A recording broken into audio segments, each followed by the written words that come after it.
Hey there, hi there, hello there. We are back with you again this week with another edition of Bowen on the Birds on the A2D radio network. Yeah. Well, Eagles training camp has started. Yesterday was the first day on the field, and that's always a great time for those of us who plod through the time between the OTAs and camp without a whole lot to talk about unless people are getting arrested or hurt or something like that. And that really hasn't happened with the Eagles this year. So yesterday, finally, there were some beginnings of answers to all the questions we have about who's going to play where and what's going to happen and how this guy is looking and how that guy is looking. So I was not out there being retired and stuff, but I have somebody with me today who was the estimable Zach Berman, my former colleague with the Daily News, the Inquirer. Zach now works for The Athletic, where he does a wonderful job and co-hosts a podcast called Birds with Friends with Bo Wolf. And it's very entertaining. And I urge you to check all that out, especially Zach's writing. But let's bring him in. And there he is, as big as life. Look at all those books. Wow. Okay. Now, have you read all you, Les? I've read all these books over the years, and no, I miss seeing you in person, but the screen will have to suffice today. Yes. Well, it is, yesterday I was kind of jonesing a little bit. I don't love training camp. I don't love standing out in the heat. I don't love all the build up to the stuff that really matters, which is the season. But the first day of camp is always exciting. And I would have liked to have been out there, and you were. And there were a lot of really interesting things. I want to start off with my agree-disagree question, which I do every week, and sometimes I forget it until like the last 15 minutes of the show, and that's probably not good. But my agree or disagree is that Christian Ellis can win a starting job on this team at linebacker. Agree or disagree? I agree, and part of that is by default in that it's not a particularly strong group of linebackers. Right. The only person who he really needs to beat out is Nicholas Morrow, who's been a journeyman here. Yeah. But also Christian Ellis, to his credit, has played well, and he made plays in the abbreviated offseason program that they had. He had an interception yesterday that was thrown right to him, but he still caught it. And he's someone who earned his way onto the 53-man roster last year on special teams. And this is kind of the progression that you see linebackers take often. They're special teams contributors and then push for playing time at linebacker. So, I agree with that. But I give the caveat that Howie Roseman is always looking to upgrade this time of year. And a year ago, we were watching practice and saying safety is a concern. And then he goes and trades for C.J. Gardner-Johnson on cutdown day. So the potential options are external as well. That's a very good point. But I would not be at all surprised to see that happen here at some point. But in the meantime, we do have Christian Ellis. And the thing that interests me is, okay, so he came on strong the end of last year on special teams. And that's great. But it concerns me a little bit. He was not a rookie with the Eagles last year. He's a guy who he was a UDFA first with the Vikings. Then he was with the Eagles practice squad for a little bit a couple years ago. They got rid of him. He went to the 49ers for a week at one point. If he's so good, how come nobody saw this for so long? That's not a typical trajectory, I don't think, in the league for a guy that's going to be a starter. That's a valid point. Now, there is recent precedent here in Philly with Alex Singleton, who took that type of path where he's in Seattle in the Canadian League, came to the Eagles. I don't have a good answer for that. I do operate with the degree of skepticism that's required for someone who's bounced from team to team. But as you know better than me, all it takes is like one opportunity in this league is an injury that cracks open a spot and you push through. And when you get your opportunity, that's that's when you can run with it. That's going to play itself out over these next few weeks. And what's interesting in camp here is there are few positions. I mean, there aren't many positions where there's true roster or there's true lineup competitions. Linebacker is certainly one of them. I agree. And we're going to get to the rest of those in just a minute here. But yeah, this is intriguing to me. I don't really know Christian Ellis, and I know his dad played in the league, was a very good player in the league, I guess. He has a brother, and in the league, and looking at the draft, I went back and looked at the draft reports on him, and they were just not. He has good instincts and he's good bloodlines, but geez, he doesn't change direction very well. He plays downhill, he doesn't cover. He doesn't, we haven't really, he keeps intercepting passes, I guess, in practice. So he must be able to cover somehow. Yeah. So it's I don't need to tell you this. It's typically this annual rite of summer for the Eagles to try to find a starting linebacker. And last year was atypical in that they had really good production from that group with TJ Edwards and Kaiser White. And we knew they weren't going to pay big money at that spot. Both those guys did well on the open market. I guess it was a mild surprise that the Eagles didn't really address the position during the draft. Usually they look in day 3 in particular to try to add some depth there. Morrow is someone who has talent, has starting experience, but often they owe him no guaranteed money whatsoever, right? Exactly. And in addition, the Bears made it their offseason priority to upgrade over him, right? I mean, they signed Edmonds from Buffalo, they signed TJ Edwards from the Eagles, literally to upgrade over Morrow. So not encouraging. You need to consider that. And then the other thing you think about is Nakobe Dean, for as bullish as the Eagles are on him, and rightfully so. He was the best linebacker in college football 2 seasons ago.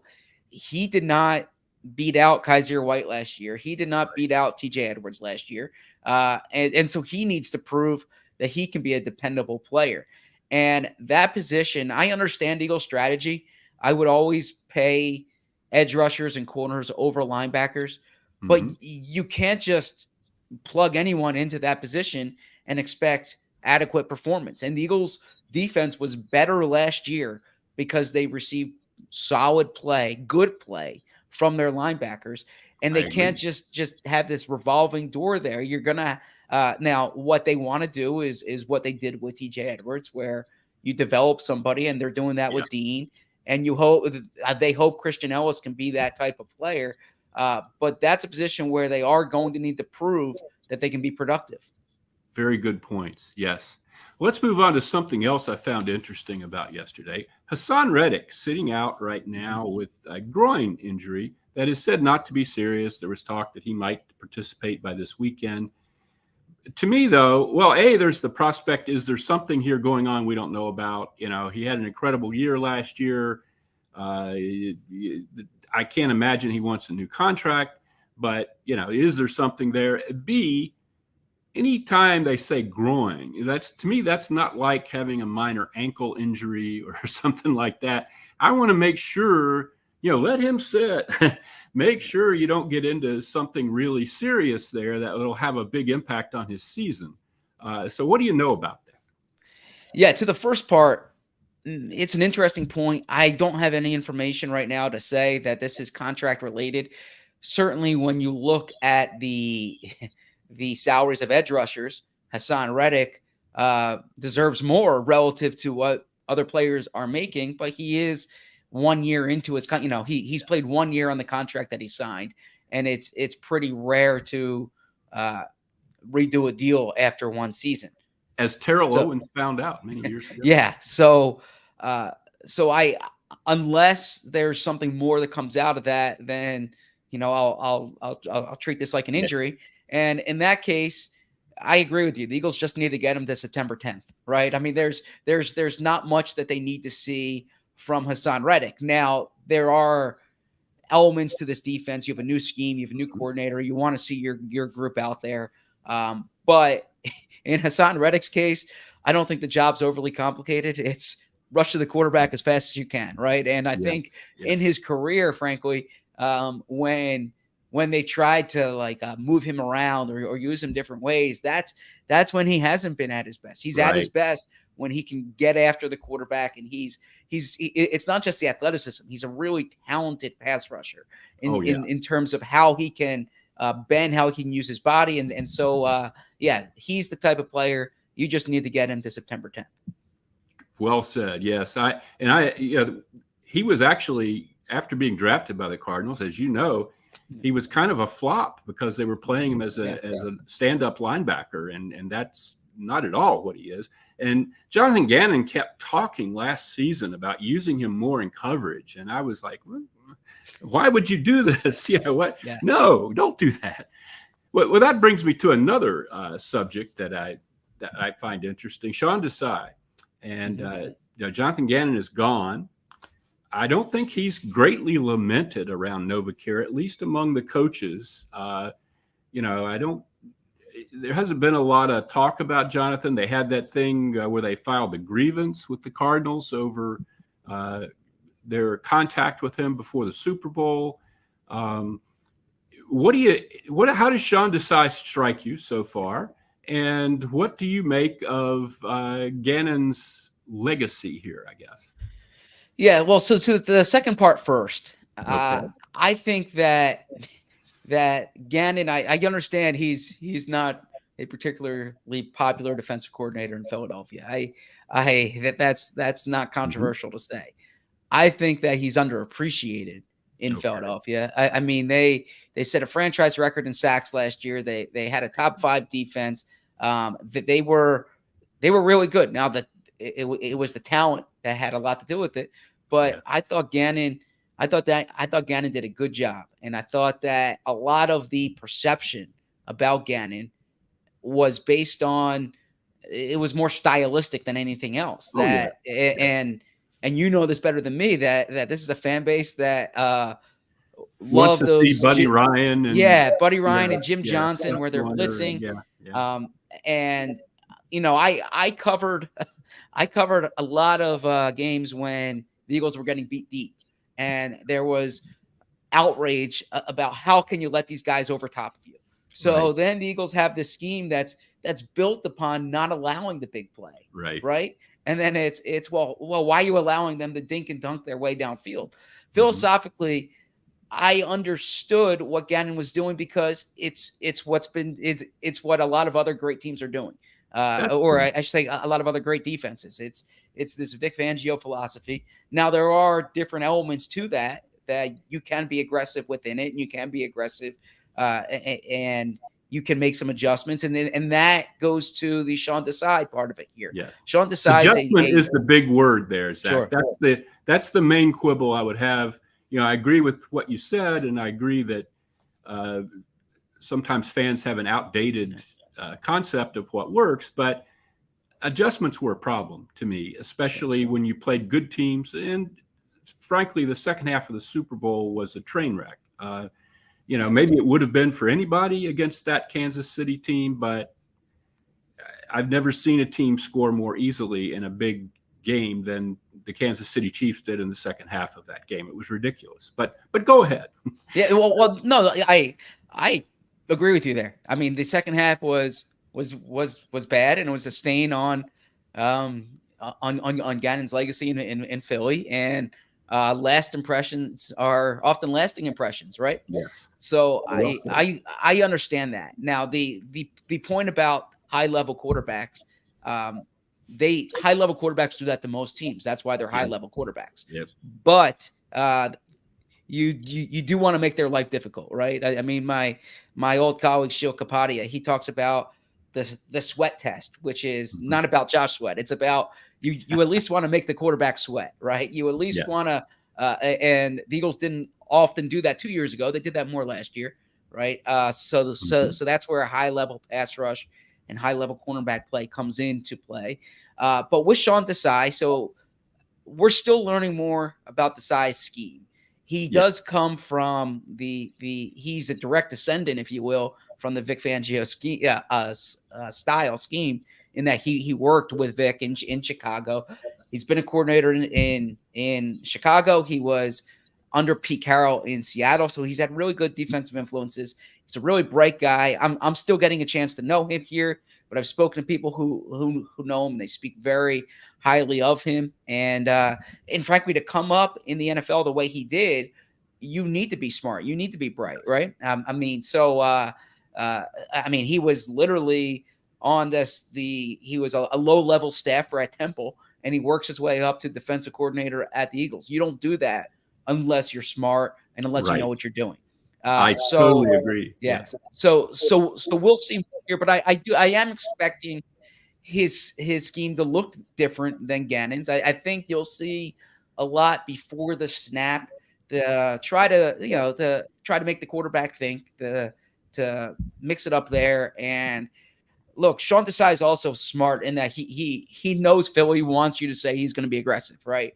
So he said all the right things in that opening press conference, and he says he wants the defense to be palpable, and I get that. And I would say too, they were palpable last year. I mean, they had 70 sacks, right? It's hard to do that, and so it's literally never been done in franchise history. So I'm expecting good things from this defense. That's also because they have really good players on this defense, and I think that I mean perhaps I'm influenced by reading your work when I was younger and watching those Andy Reid teams, but I really think that if you have a really good pass rush and you have two corners, then you can figure everything else out. Yes. And I think they have a really good pass rush and they have two good corners. You have the corners, and that corner thing is so important, and it looked like it was going to fall apart at one point in the offseason. But right now we have to go to a commercial. We'll be right back with Zach Berman on Bowen on the Birds.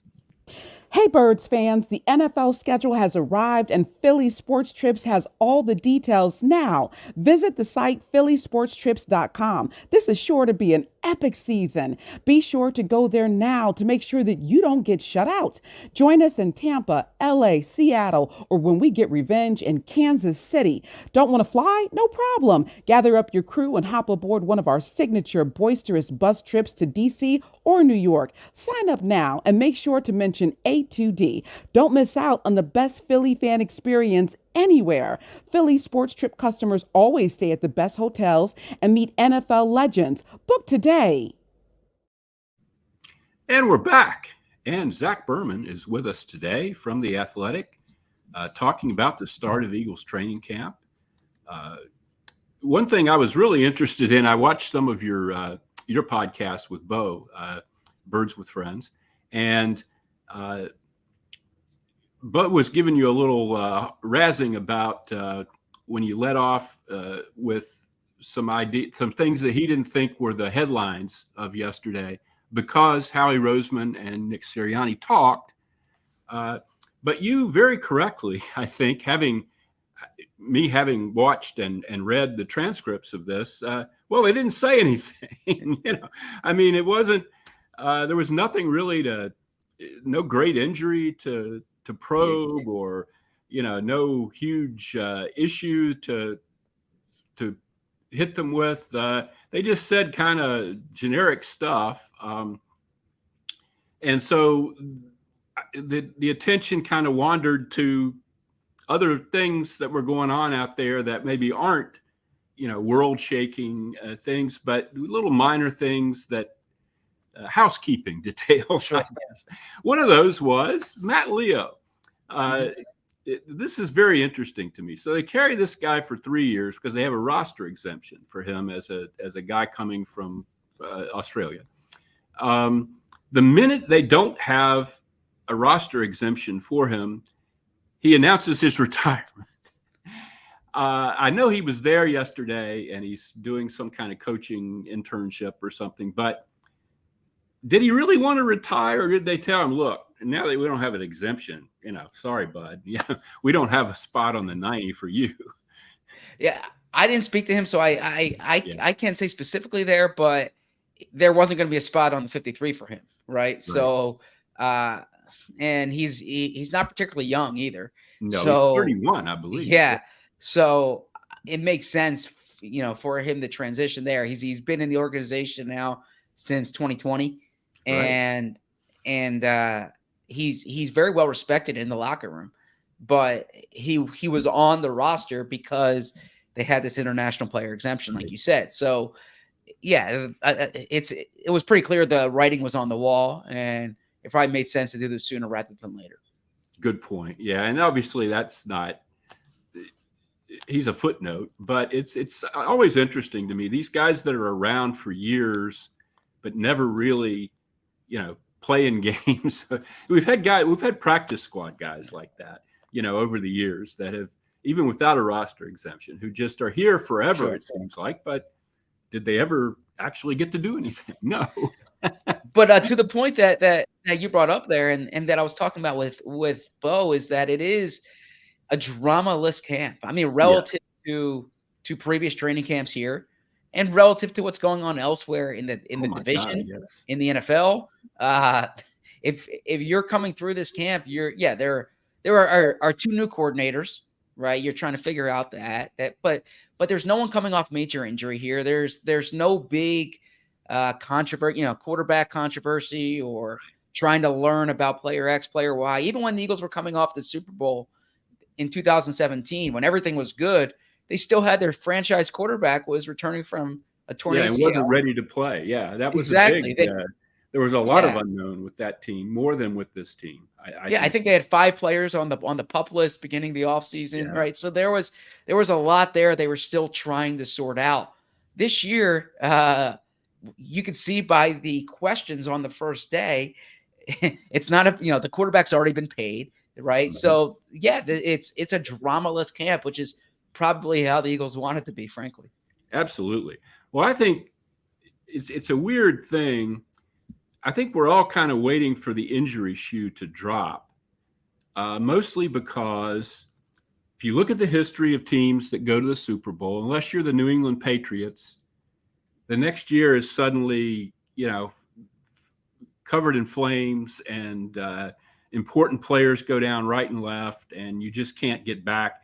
Sometimes it's not quite that dramatic. Last year with Cincinnati, they just kind of started off stale and came within a 15-yard penalty in the AFC Championship game of maybe getting back to the Super Bowl. But a lot of years, it's like especially with the Eagles, when they've come off Super Bowls, it's been disaster time, it seems like,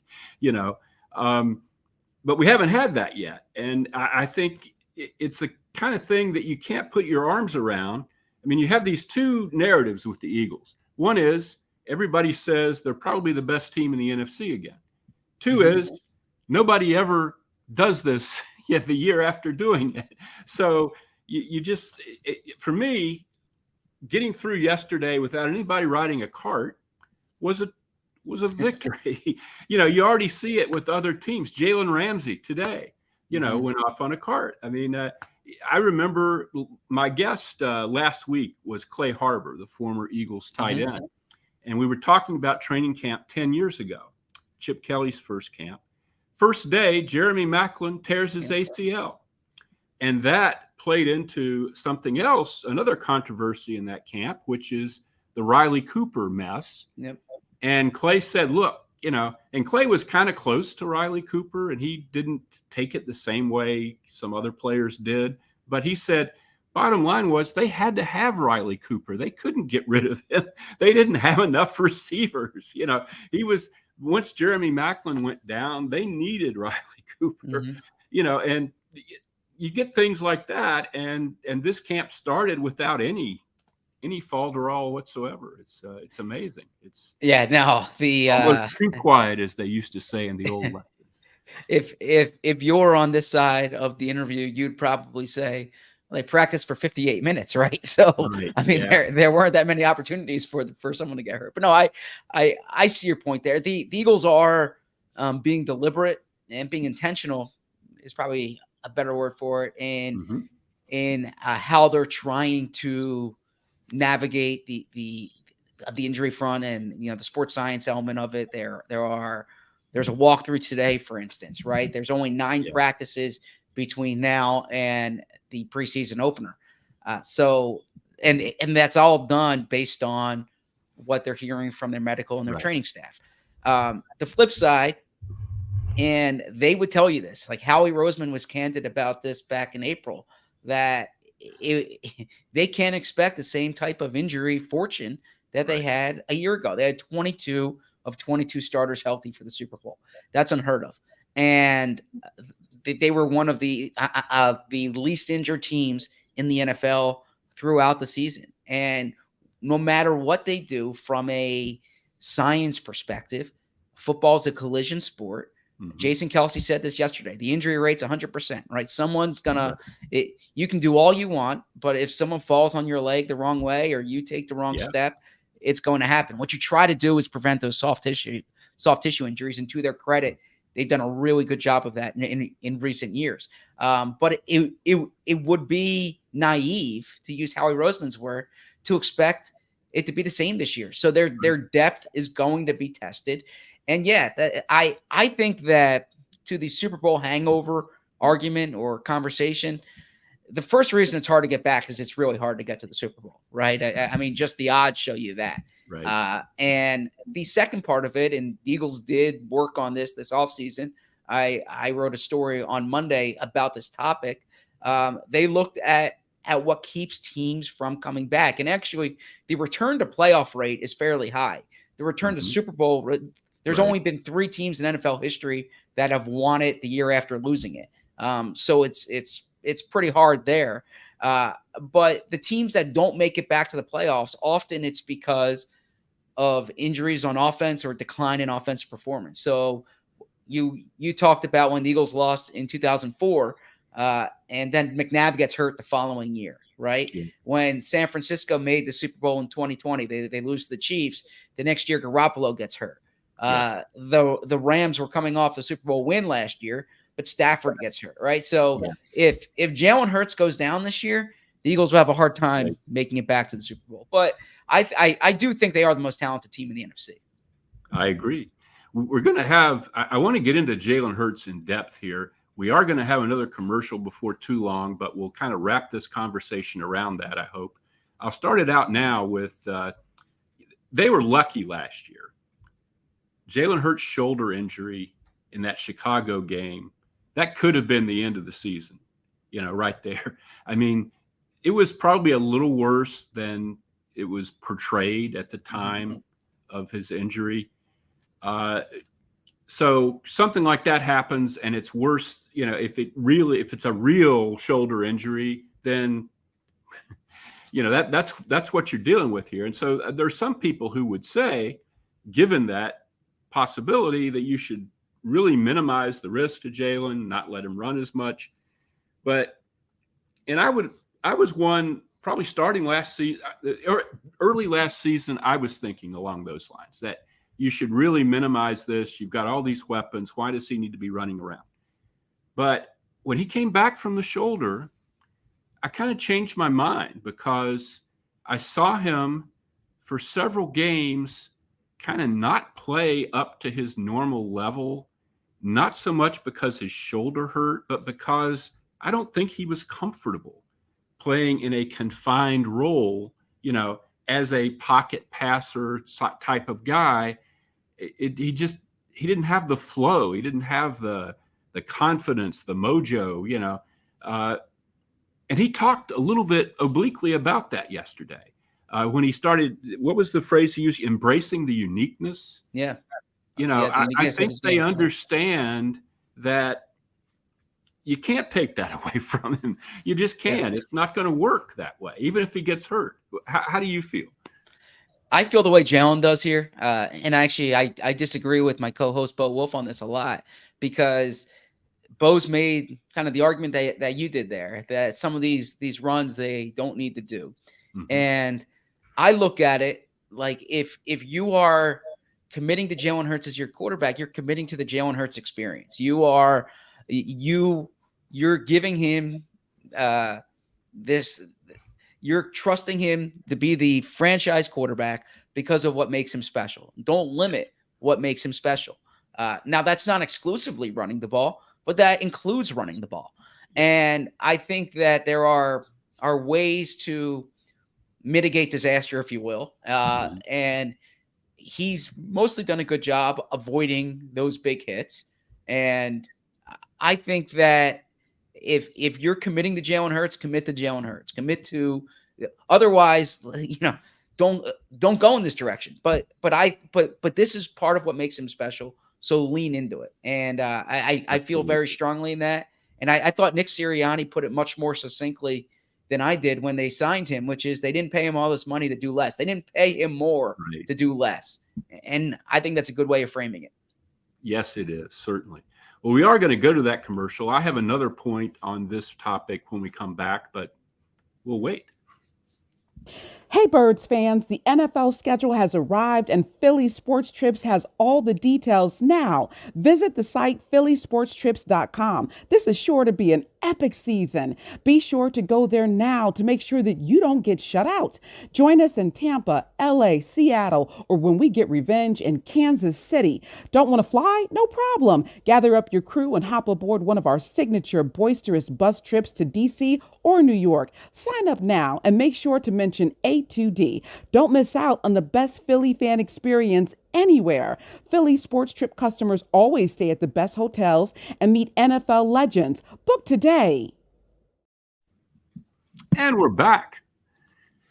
I'm Les Bowen. This is Bowen on the Birds. We have Zach Berman with us today from The Athletic, a very perceptive writer, a guy who's been around the Eagles for a very long time. If you go all the way back to, when was it that you interned with the Eagles? What year was that?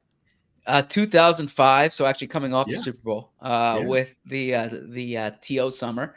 And then I was with them again in 2006. And then I was at the Inquirer in 2007 as an intern, and then came back onto the Eagles beat in 2012. That's a lot of Eagles, a lot of history, and a lot of notable moments. But we were talking about Jalen Hurts before we went to break, and I had one more point on that, which is that the one thing I do think he needs to run, and he needs to do what makes him comfortable. There were games last season, including that Chicago game. Probably the Chicago game would be my best example, where I was frustrated because it seemed like with all these weapons, they ought to be able to run the offense pretty smoothly against almost anybody. And they would have games where that would not happen, and where it devolved into, okay, Jalen, go out there and, run around and figure something out. We've got to win this game somehow. And I did not like that. I did not think that should have been necessary against teams like the Bears. And there were times when I was a little, I couldn't quite understand why they couldn't get the ball to A.J. Brown or Dallas Goedert or Devontae Smith, or, why they couldn't run with the best offensive line in football. I do want to see, and we have a different offensive coordinator this year. I do want to see that offense. I don't want to get Jalen Hurts injured on a play because he had to run. If he's doing it because he wants to do it, that's great. If it's the only way they can get a first down in the third quarter after 2.5 quarters of futility, I don't think we're going to be real happy about that.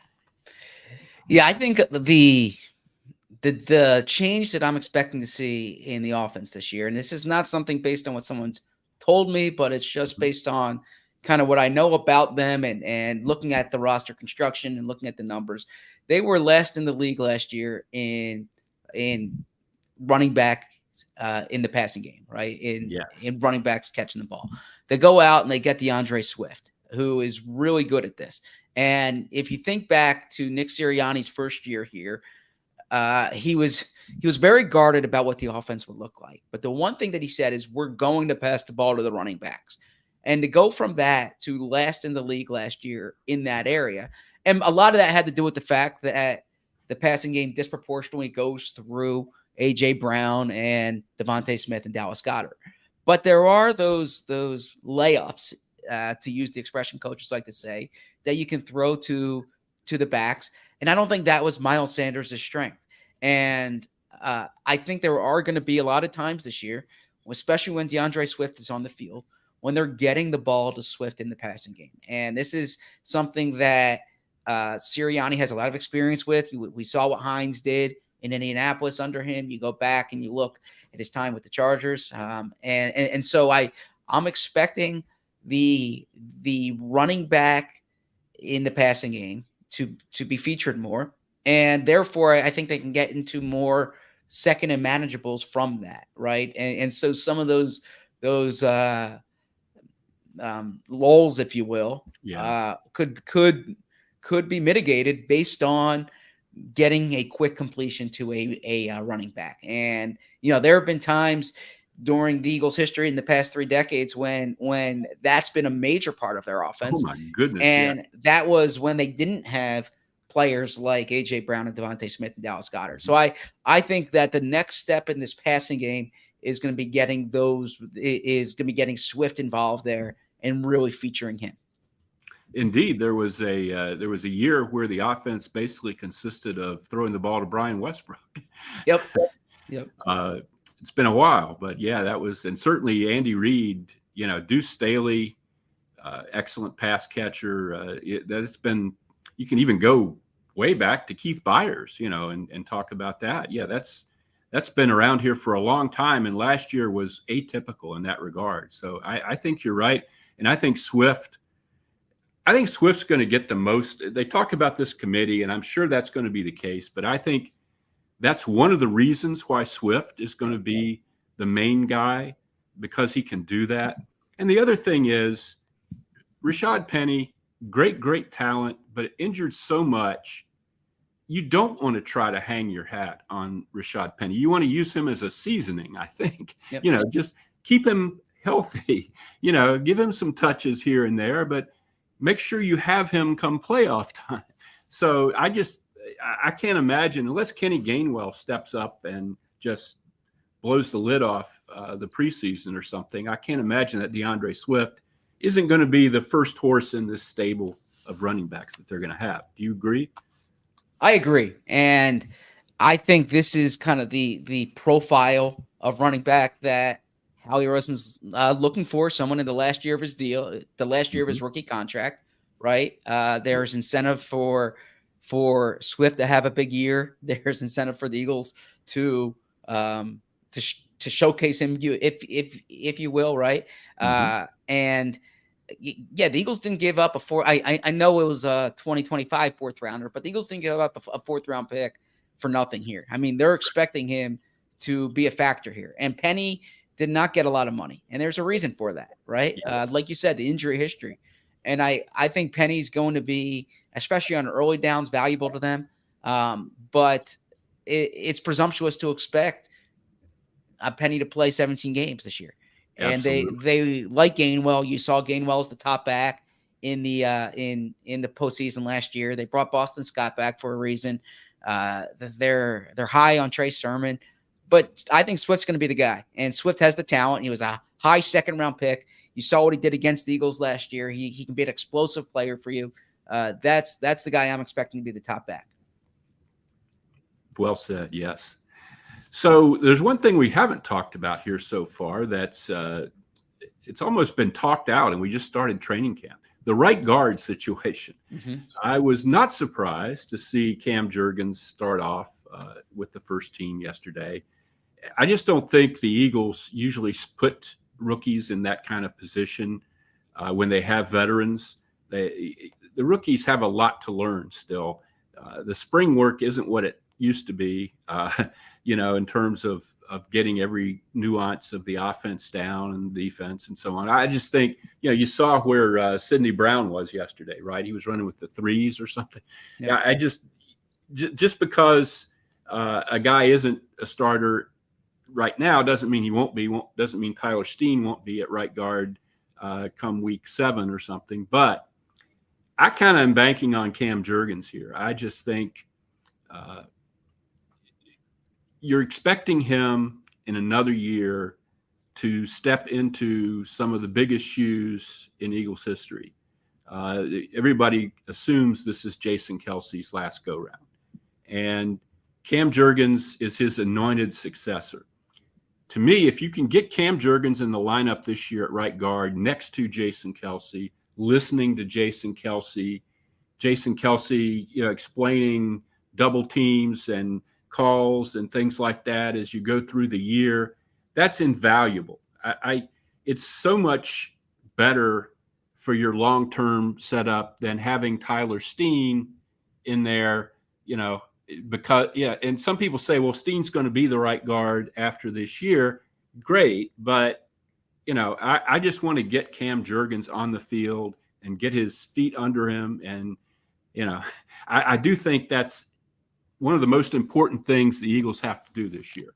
And if you can criticize anything from last season, it was that they didn't spend a lot. They were trying to win the Super Bowl, as they will be again this year, but they didn't spend a lot of time developing their kids. Nakobe Dean barely played. Jurgens barely played. Even Jordan Davis down the stretch, hard to find, And I just think they need to take that as a priority this year. Get Cam Jurgens in there, get him some reps. How do you feel? Yeah, well, so to the point about those guys not playing last year, it's the previous conversation. No one really got hurt, right? I mean, you're expecting in a different year, Jurgens might have hit the field. Right. But I see what you're saying, and there's a reason why Jurgens is getting the first shot at it. I think they want Jurgens to win that job, but it's similar to, I think, back to 2017. The Eagles wanted Isaac Seumalo to win that job, he did initially, but then he was overmatched. I remember that week 2 game against Kansas City, I think it was. Yes. And Chris Jones Chris Jones has done that to a lot of people, right? But the Eagles wanted the second-year player there to kind of step in. And by the way, at the time, the career trajectory was supposed to be similar for Seumalo. He was supposed to take over for Kelce. Kelce that just was kept his playing. Second year, yes. Yeah, exactly. Right. So, sorry, the mic fell there. So I think that they'll give Jurgens that chance, but Steen's a different type of player, and Steen's also making the transition from tackle to guard, as opposed to center to guard. I actually think the tackle to guard transition is easier to make. I say that having never played offensive line before, but from conversations, that's something you hear. And the thing to be mindful of too is that right guard's playing between two of the best players in franchise history, right? Yeah. So it's going to be what Lane Johnson and Jason Kelce are comfortable with as well. And right. I know you had Brandon Brooks on the show a month ago. Brandon doesn't look like it now, but Brandon was a really big right guard. He was huge. Yes. And that's what, if you look at Steen's profile and you look at Jurgens' profile, Steen would be closer to the Brandon Brooks type. He certainly would. Yes. And Jurgens is built more like a center, right? And you hear a lot about functional strength, and I get that. But if Lane Johnson likes that bigger guard next to him, that favors Steen more than it does Jurgens. But I do think Jurgens is going to get the chance to win the job, and because he's the front runner there, because he has a lot of talent, I expect him to be the starting right guard. I'm just not rolling Steen out yet. And I saw, based on the Seumalo experience, that the team can want something as much as possible. Stoutland's going to go with the guy who gives him the best chance of winning. That's exactly right. I don't think Stout loves to play rookies. He has done so in injury situations, and has really, Jack Driscoll, when he first came in, I think Stout did an amazing job of getting him ready to play all over the line, but he would rather play veterans, I think, if he had his druthers. But we'll see how this goes. You can't really call Cam Jurgens a veteran off of what he played last year. But that'll be the most interesting competition, I think, on the team in camp. And I know you guys did a segment on it where you talked about, is this going to be like last year with Seumalo, where it started out as a competition, but really Seumalo just took it and kept it? Yeah. Or is it going to be like some of these other competitions where there really has been back and forth? And I'm real interested in that. And I think that's something everybody's going to be following. We have one more. I would just add one thing real quick. And you know this well. The the 2 years that really went bad for the Eagles in this past decade, 2012 and 2020, what they have in common is the offensive line fell apart both those years. So that depth is going to be critically important. Absolutely. And that gives us a chance to talk about Dennis Kelly's return, which we'll do after this final commercial break. Hey, Birds fans, the NFL schedule has arrived and Philly Sports Trips has all the details now. Visit the site phillysportstrips.com. This is sure to be an epic season. Be sure to go there now to make sure that you don't get shut out. Join us in Tampa, LA, Seattle, or when we get revenge in Kansas City. Don't want to fly? No problem. Gather up your crew and hop aboard one of our signature boisterous bus trips to DC or New York. Sign up now and make sure to mention A2D. Don't miss out on the best Philly fan experience anywhere. Philly Sports Trip customers always stay at the best hotels and meet NFL legends. Book today. And we're back for our final segment of this week's Bowen on the Birds with the very patient Zach Berman, who is being extremely generous with his time on this day off from the field anyway for Eagles riders. You know, back in my day, second day of training camp, you were sitting in front of a bookcase. Tell me about it. Yeah, tell me about it. Yeah, it's a different world, isn't it? Yeah, it really is. But speaking of training camps bygone, Dennis Kelly. Mm-hmm. And you talked about offensive line depth. I thought that was a great signing. I haven't seen Dennis play in a while, but he's been around since the Eagles drafted him. And he was a fifth-round pick who never really, was a starter per se here, but filled in when he could and when he was needed, did very well. Went to Tennessee in that trade for Doyle Green Beckham that everybody thought, oh, Howie got me included. Yeah, got a real bargain there. And instead, it went the other way. I think Dennis was very valuable to the Titans. He had a weird career with the Titans. He was in this sort of swing tackle position a lot. Mm-hmm. They had Taylor Lewan and Conklin as their tackles, except if you look at the history of that, every year when they would get close to playoff time, one of those guys would be hurt. And so Dennis Kelly was always starting for the Titans in the playoffs. And I think he did pretty well. And he went to Green Bay and, kind of did the same thing. And now he's here. He's toward the end of his career. I'm going to put you on the spot a little bit, but it's no big deal if you don't know the answer. This is more of a Reuben Frank question than a Zach Berman question. But has there ever been a guy who went 7 years between stints with the Eagles? Deshaun Jackson was 6 years. But 7 years between, wearing an Eagles shirt, that is remarkable to me. Yeah, sure, not in my 12 years covering the team. Not in my 12 years there has not been. No, I've not seen that one. So have you had a chance to talk to Dennis yet? Have you guys gotten together with him? Not yet. Yesterday was his first day in the building, right? Or his first day out there. And no, that was an important signing for the Eagles. There was a reason why they did not trade Dillard last year, and that's because they needed a backup left tackle. And the Eagles don't have a backup left tackle right now. Now, maybe they get to a point where they think Jack Driscoll can play there, or someone like Roderick Johnson steps in and looks like he can be the backup.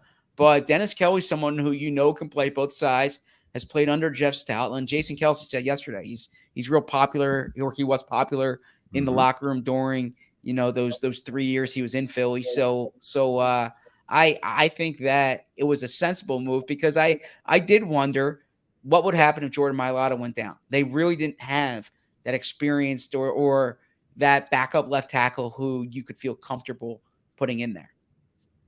That's so true. And that's such an important position. Obviously, it's really imperative that you know what you have when you're going to a backup there. With Driscoll, he's been an interesting guy since he first came here. I kind of like him better as a guard than a tackle, but I just don't think he's that quick. But smart guy, tough guy. He does get hurt a lot for a guy who doesn't play all the time. It seems like he's always got something going on. But I think he's a pretty good backup. Sua Opeta, again, more of a guard, I think, than a tackle. So there is a room there for Dennis Kelly, and I wasn't surprised at all to see them sign somebody. I didn't know it would be Dennis, but somebody with that kind of resume behind him at that position. What else do you see that they could do? We talked about linebacker. They could easily end up acquiring or signing a linebacker between now and the opener. Some people talk about safety. I don't know. I think they're okay at safety. I see 8 corners on the roster, and I think 1 or 2 of those guys has got to be able to play safety, and there's talk that it could be Avonte Maddox when he gets healthy. Do you think there is a position now that they're really, other than linebacker, where they might be really looking for something? Well, so safety, I would say, is they have the least solidified spot there, right? You're not going to trade for a starting corner. You're not going to trade for a starting edge, right?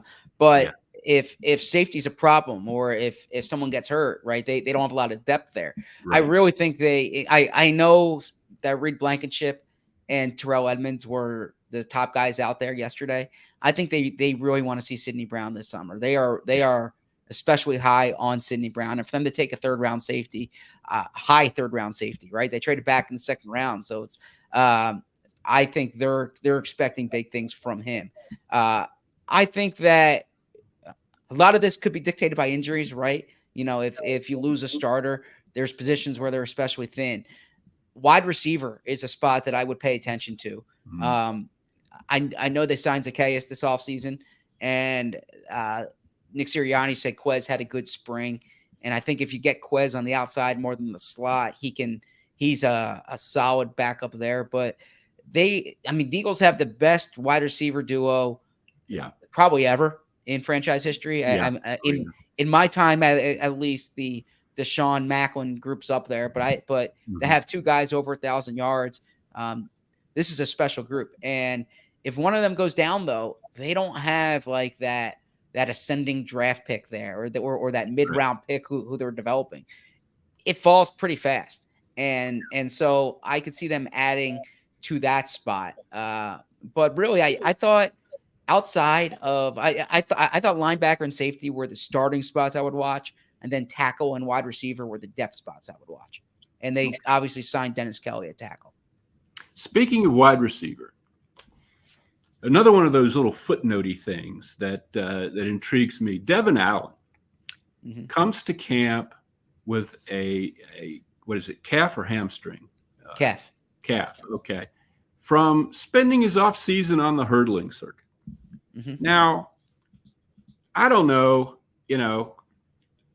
Devin's situation all that well in depth, but if I were trying to make it in the NFL, I might have spent the spring trying to be a better football player.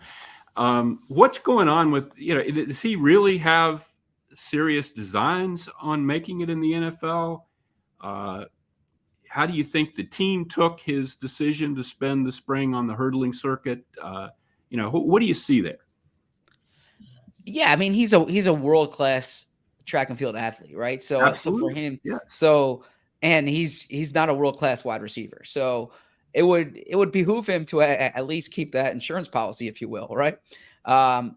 So I don't really push back on that too much. Now, like you mentioned, if you're getting hurt and you're 27 years old as it is, and you're still kind of adjusting to football. I mean, they kept him around on the practice squad last year for a reason, but if you're on the sideline during training camp, there's only 9 practices between now and the preseason game, it's hard to make the team.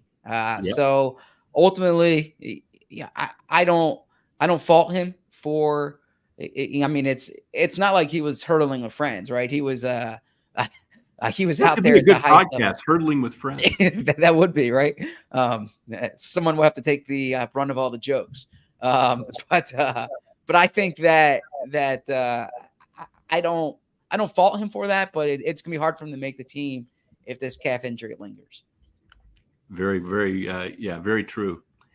Before I let you go, the 2 guys I still want to talk about, Jalen Carter and Jordan Davis.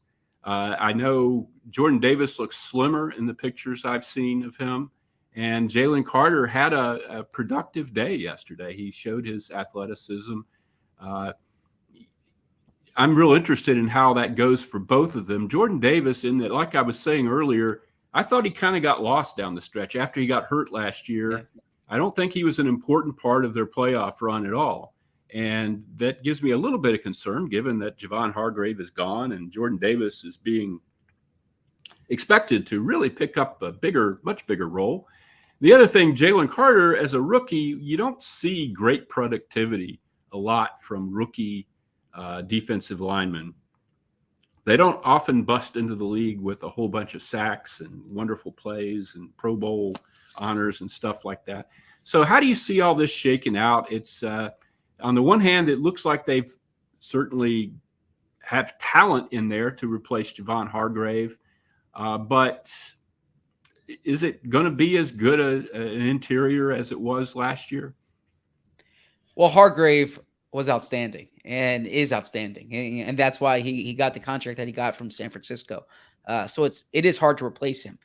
In Jordan Davis's case, I've had that debate about last year, and so he gets hurt while they're undefeated, right, against Pittsburgh, and he was playing well in that Pittsburgh game.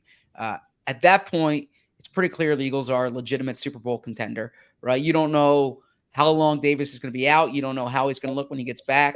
They sign a 33-year-old or thereabout, 35-year-old two-time Pro Bowler in Joseph. And at that point,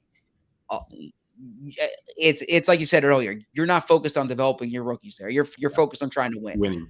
The concern was that they were better without him on the field, right? They were better when Joseph was out there. So you do want to see the progress from him. I think with Davis, the big question is and will remain, how is he affecting the quarterback? I think he's going to be a good run stopper.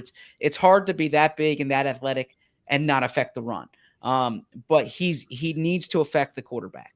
And it was a projection when the Eagles drafted him, and it remains a projection now. That's the big question. With Jalen Carter, I'm probably less.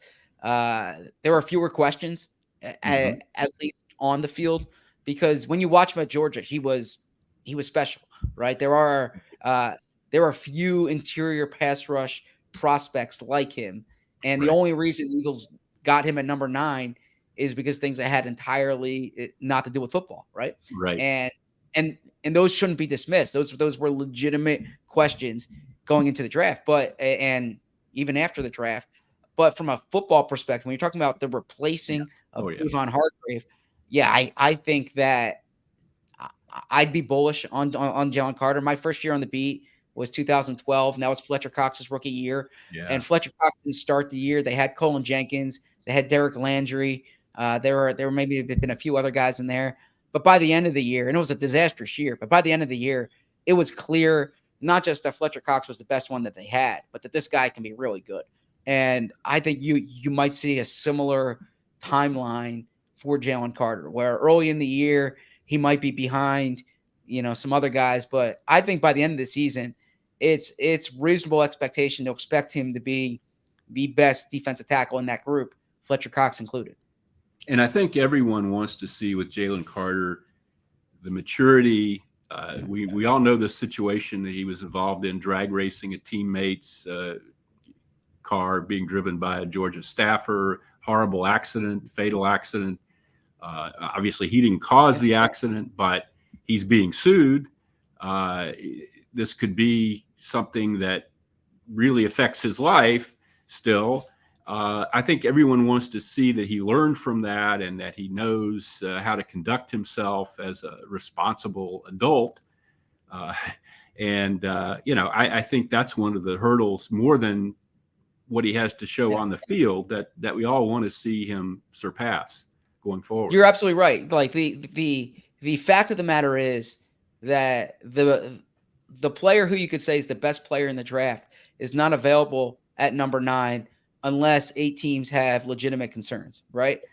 So that's and that's baked into the price. And the Eagles know that's the only reason why he's on the Eagles right now is because teams atop the draft were concerned.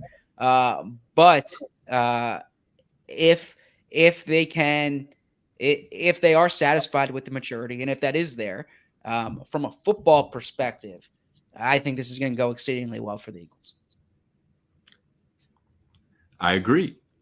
Well, Zach, I've really prevailed upon your afternoon as long as I possibly can here. We're wrapping up this week's Bowen on the Birds. We'll be back actually, we won't be back next week. Now that I think about it, I'm going to be one of the big things about being retired, Zach, is you can just sort of leave in training camp and nobody cares. I'm going to Maine next week, so I'll enjoy. But I'll be back in 2 weeks with another Bowen on the Birds, and by then we'll know all kinds of things about the Eagles. And I look forward to reading Zach's stuff in The Athletic to keep me informed, and also watching his podcast with the inimitable Bo Wolf, which is called Birds with Friends. Thank you again, Zach, and we'll see everybody again soon.